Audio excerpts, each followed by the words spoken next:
Okay, so now what we've done is we've now popped the cooker or the gas stove on it next to the sink, and we've also now got the hook up, which as I said is just on a pole, cable runs down, and then we use the catch, which you can just about see here, and this clips onto here, which just gives enough gap for that cable to come out.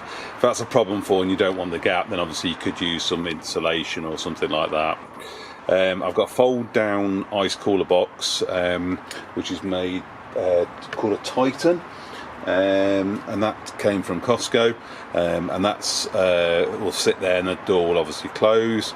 I haven't bothered taking it out of the box, but you can see there we've got a Thetford Potty 345, and that will sit there. So then leading on to that, what you can now see is that I've placed one of the mattresses on the bed. So on the left hand side, that's how it folds up flat.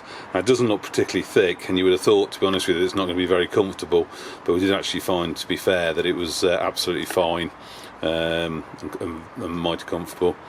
So underneath here we've now got storage, as we can see, and the next thing we're going to do is put the silver screens onto the windows.